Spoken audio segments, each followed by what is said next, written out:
Malgrat estigui el contrari, un dels punts més forts d'Akira Toriyama a l'hora d'escriure Bola de Drac era la seva coherència a l'hora de desenvolupar els combats.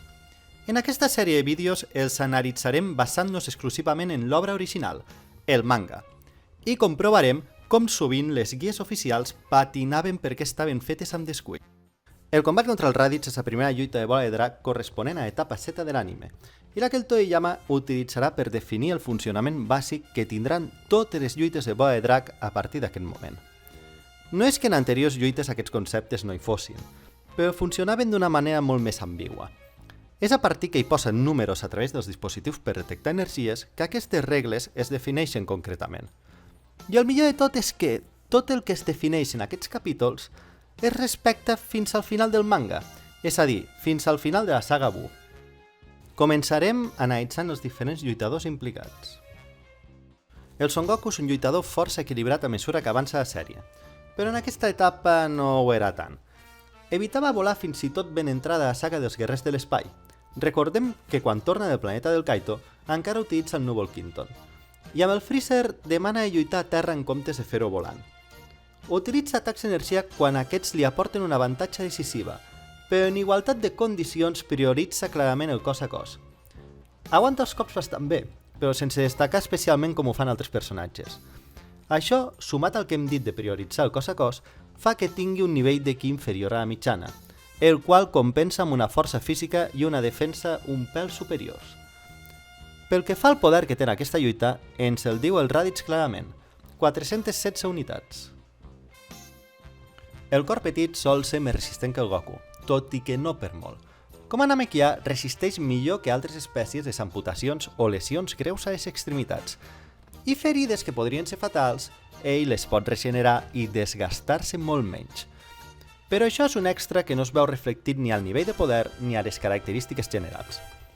Aquesta defensa es veu compensada per una velocitat i força física una mica inferiors. Podem veure que és més lent que el Goku quan, a diferència d'ell, és incapaç d'esquivar completament l'atac del Raditz que li fa perdre un braç. Sol combinar els atacs a distància amb el cos a cos segons la situació, però a diferència del Goku tendeix a prioritzar els atacs d'energia, com ho demostra en el seu estil de combat o el fet que durant la sèrie en desenvolupi uns quants de propis. Pel que fa al seu poder de combat, tal i com s'especifica al manga, és de 408 unitats. El Raditz és un personatge difícil de jutjar, doncs només el veiem en aquesta lluita, i la major part del combat se la passa sense lluitar seriosament. Malgrat tot, podem deduir que destaca en velocitat, ja que aconsegueix esquivar un atac de 1330 que li llencen mentre ell estava a punt de llançar un atac propi. És a dir, demostra una capacitat de reacció i moviments superiors al que s'esperaria del poder que té. Aquesta velocitat es veuria compensada per una defensa i una força física un pèl més baixes. La baixa defensa es pot demostrar amb el mal que pren per l'atac del One enrabiat, ja que el deixa massa tocat. En Son One tenia entre un 10 i un 15% més de força que el Raditz en aquell moment. Aquest percentatge entra dins del rang on un lluitador pot dominar clarament a l'altre, però no prou com per deixar-lo completament destrossat d'un sol cop. D'entrada, semblava més lògic rebaixar-li el ki, ja que era l'únic guerrer de l'espai a qui no veiem fer cap atac més enllà del raig d'energia genèric. Però si ens fixem en quan el cor petit li llança el primer Makanko Sapo, el Raditz anava a fer un atac diferent als que utilitzava al començament del combat. Per tant, sabem que com a mínim té l'habilitat de modular l'energia per llançar atacs més ràpids o potents segons ho necessiti. Tot i que per la reacció que té durant la lluita, podem deduir que, al contrari del Kamehame, aquests atacs són simples projeccions d'energia que té sense concentrar-la. Per tant, tindrien com a màxim una potència equivalent a energia del propi Raditz. Així que la decisió l'hem pres en funció de com lluita. Quan es pren el combat a broma o no té intenció de matar, lluita intercalant atacs d'energia amb físics, així que es fa difícil dir en quin aspecte destaca més, però en les ocasions que es posa més seriós, sembla que es decanta pels atacs d'energia. Pel que fa al seu poder, és d'unes 1.200 unitats. Tal i com diu el Nappa, és comparable d'un Saibaman. En entrevistes, el Toriyama va dir que el Raditz guanyaria un Saibaman perquè és més intel·ligent i sap lluitar millor, cosa que ja es dedueix de les paraules del propi Nappa. Per tant, si el Raditz és més fort, ho és per molt poc. Per aquest motiu, li donem aquestes 10 unitats extra que el deixen en 1.210. Com que és en aquest combat on s'estableixen les regles que definiran totes les lluites a partir d'aquest punt, les ressaltarem a mesura que les anem veient durant la lluita. Per ajudar-nos a entendre millor l'estat dels lluitadors en cada moment del combat, hem dissenyat un sistema de barres que veureu a la part superior de la pantalla.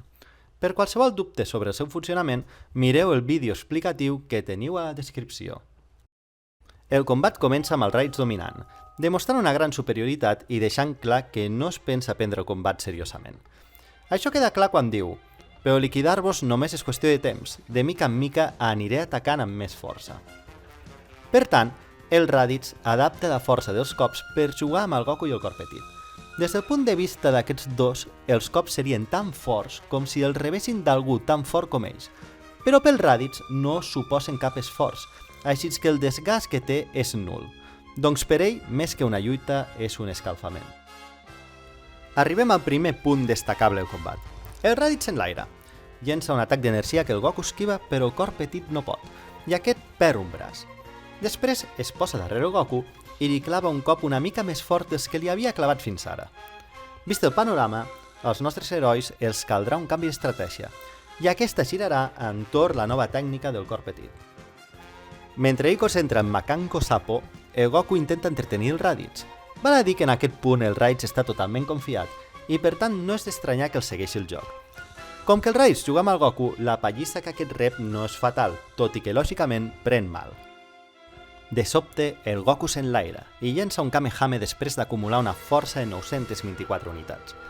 Però el Raditz l'atura amb simple força física, tot i que hi ha hagut de posar un cert esforç, demostrant que la seva força supera per bastant la del Kamehame del Goku. Tot seguit contraataca amb un raig d'energia, però abans que pugui rematar el Goku, detecta que el cor petit ha acabat de concentrar el seu atac, un poder de 1330 a la punta dels dits. El cor petit li llença el Makanko Sapo sense deixar que el Raditz s'anticipi, però aquest aconsegueix reaccionar a temps i esquivar-lo pels pèls. El Raditz no rep cap ferida greu, però sí que es queda una mica tocat a jutjar per la seva reacció. En aquest punt, el poder li deu rondar les 1150 unitats aproximadament. Quan el Raditz es disposa a liquidar el cor petit, el Goku aconsegueix agafar-li la cua, debilitant-lo per complet. Però poc després la deixa anar sense haver-li fet cap mal significatiu, en la qual cosa el Raditz s'acaba recuperant.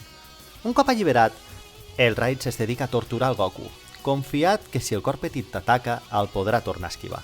La tortura del Raditz deixa el Goku molt ferit, entre 50 i 100 unitats de poder. Just llavors, el Son Gohan tindrà el primer atac de ràbia de tota la sèrie, aconseguint un poder de 1307 unitats, suficient per deixar el Raditz molt tocat després de l'atac. Per desgràcia, com que és un nen, l'enrabiada només li dura un instant i just després el Son Gohan perd el seu poder.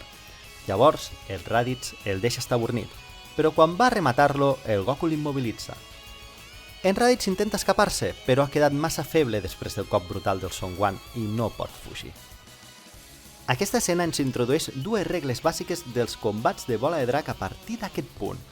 La primera normativa és que quan un personatge queda ferit, perd força en proporció a les ferides que té. Això queda claríssim amb el Raditz, que després del cop fatal que rep d'en Son Gohan, passa de ser 3 cops més fort que el seu rival a quedar al nivell d'en Goku quan està ferit. Aquest és un factor que esdevindrà clau en totes les lluites de bola de drac a partir d'ara, i amb el qual el Toriyama jugarà per donar profunditat i varietat a tots els seus combats. La segona normativa és que quan la diferència a nivell de poder, és a dir, d'unitats d'energia, entre dos lluitadors és entre un 10 i un 15% a favor d'un d'ells, aquest té un avantatge decisiu. Potser no tan bèstia com per deixar malferit d'un sol cop a l'adversari, però sí determinant. I com tots sabeu, en un moment que és història del manga i l'anime, el combat acaba amb el cor petit matant-los a tots dos amb un segon Makanko Sapo. Com que és el combat introductori pel que fa com seran les lluites de bola de drac a partir d'aquest punt, el Toriyama ens dona tots els detalls de com evoluciona el combat i no intenta res que sigui gaire complex. Ens diu la força de tots els lluitadors, menys la del Raditz, que ens la diu més endavant, però que durant el combat es pot aproximar força bé per la relativa facilitat com para el Kamehameha amb una mà i per com tremola davant de forces de 1300, que demostren que està per sota i que la diferència és suficient per ser decisiva. També ens mostra com funcionen els atacs d'energia. Un Kamehame pot concentrar un poder de 3 cops superior al de l'usuari i un Makanko Sappo concentrat fins a més de 4 cops. O com de debilitat pot quedar algú quan queda ferit després de rebre un cop fatal. És un combat introductori i per tant mai podrà ser tan complex com els que vindran després, però la seva finalitat és introduir al lector les normes que definiran els combats d'ara en endavant, fent que les lluites de bola de drac esdevinguin més creïbles i naturals que des de la majoria d'altres shounens. I fins aquí el primer vídeo d'anàlisi de lluites de la sèrie. Esperem que us hagi agradat i que us animeu a dir-hi els vostres comentaris. Salut i fins al proper vídeo!